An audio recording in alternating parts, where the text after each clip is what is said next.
when Dusty and I were talking about this, we were thinking, well, I wonder if anyone had read this and they're like, okay, this sounds good, or like, what is the point of all this? And we really wanted to show the personal aspect of connecting theology to what we do. And so, I mean, there's a good amount of pages that you guys read on two aspects, which we want to highlight here, which is the Trinity and the Imago Dei. And the connection is because within the Trinity, we see a perfect relationship. And I'm not going to, you guys read it, I'm just going to highlight some things, and John even preached about it at the beginning of our doctrine series. With the Trinity is we see a perfect, complete, and eternal relationship within God's own character. But then what's really crazy, or how that connects to us, is the idea of the Imago Dei, being created in the image of God. And that image is not just physical likeness, we don't know about this, but there's this relational aspect to it. And so that eternal, self-sufficient, perfect relationship that God has within himself, he desires and imparts that for our relationship with God, and of course our relationship with our brothers and sisters, with other Christians within our groups, and to this greater lost world. And so we see those two implications. One, the Trinity, two, the Imago Dei, and that's where we fleshed out the Focal Point groups. And we based everything off of that relationship and us being a part of that relationship. So the discussion question then is how we run and model and do our Focal Point groups from what we read about the Trinity, what we know about the Trinity, what we know about the Imago Dei, our relationship with God. How are some ways that our Focal Point groups should look like with the Trinity and the Imago Dei in mind? Is that question clear? Rephrase it. Okay. How do you think our Focal Point groups should be? Let me rephrase that now. I'm going down the same way. Perhaps, could you help me out? I just complicate things more. So basically, based upon what you know of the Trinity, how the Father, the Son, and the Holy Spirit relate with each other, that's like the definition of community. So what you see going on in there, what would you say this is what a group should look like? This is what a community should look like. These are kind of the characteristics, how they relate with one another. So you mentioned like roles each one plays. So that's our goal of the group is to have the same outcome. We all we're all basically moving toward the same thing, but we all bring something to. Yeah. Well, it's like an egg. Yeah. Well, I mean, and I guess we might go into this idea of ideally, when we think about God and when we think about his relationship among himself, his own persons, and when we think about us having a part of that as being the Imago Dei, how would our groups look like? And we don't need to make it so complicated. It could be very practical things. You know, people caring for one another, people taking of each other's burdens and weights. I mean, we're not trying to go like crazy answers, but just these are concepts and ideas that we're asking you guys, in your mind, how would you want your Focal Point groups to look like? How would you think the Focal Point should look like, considering the Trinity and Imago Dei? Does that make a little bit more sense? Sure. I would say, thinking about Bible studies and groups in the past, that the group would really be a love exhibited through an active concern, compassion, encouragement, support of the people within it. And by active, I mean, you're not just there and really kind of, and that's it. It's whatever it takes to help them. You know, whether you stay late and pray for them, or they call you up the next week for lunch. You know, so really an active approach. Not what we see in the world where it's, oh, you had a bad day, oh, too bad. You know, and you're out the door. So that all comes together. That love is demonstrated through all those different aspects: the compassion, the acceptance, you know, making it safe, safe environment, the encouragement, the prayer, and then that starts to develop a sense of community.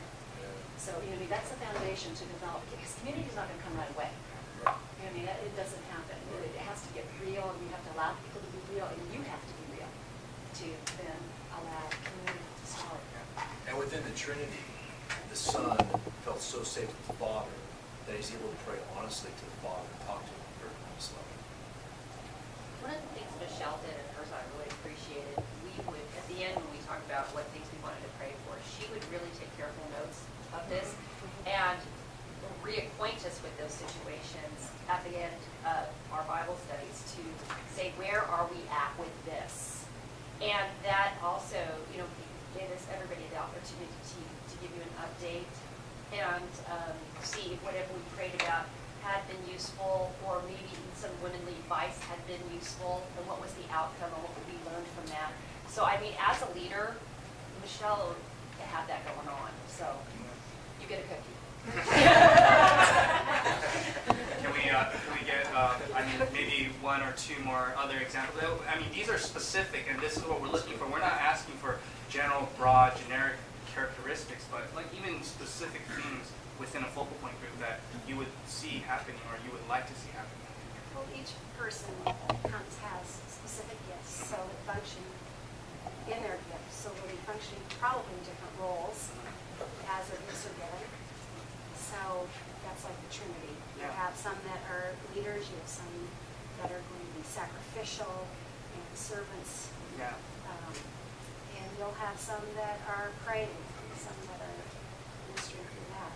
No, I think that's a great picture because of that diversity, but yet it all works and is united by what we could say the Holy Spirit, who's just within all of us, and it really ties us and brings us together. And it's all working to the same goal. Exactly, yeah, having that focus, because it's not just, someone being hospitable or someone being sacrificial, but it's all working towards, saving the lost, bringing people to Christ, and drawing that community, creating that perfect, or as much striving for that perfect type of community and relationship that God has within his own person, but which he has opened and extended to us, not only first by creating us, but by sending his son to reconcile that relationship. So, I mean, to have those in mind, yeah.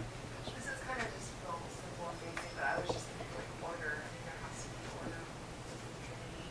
And then also within small groups, it's very important because one person over here can be talking for like 20 Yes. minutes, and you have to like bring order to Yeah. it. I mean, we all Yes. have lives, but Yes. it's just lives. No, and that's really good. I want to highlight that because as a facilitator too, to think that it's like everyone has a place, but then someone has to oversee or manage and facilitate that. And so that's a really good thing to keep in mind that within God, and God literally, God the Father, tasked himself, God the Son, to go and die. But there is that sense of order and mutual concern, which is a great. I think we're going to go into.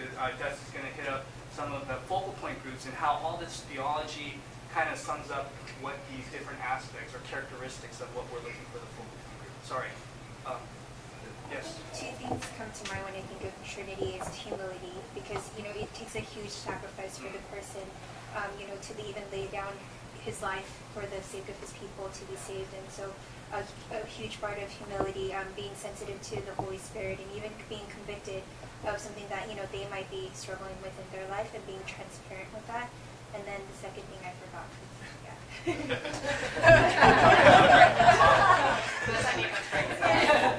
Bob?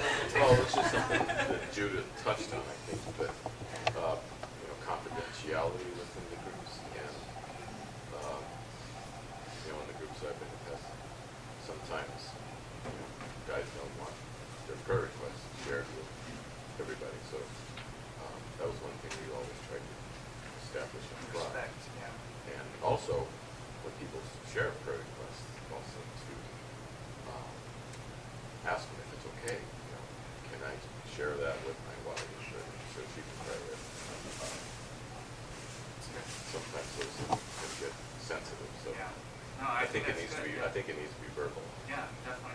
And in a way, it's just respecting that, having that respect, not to share their problems if they don't desire to come out, and it builds that trust factor Right. too when you respect them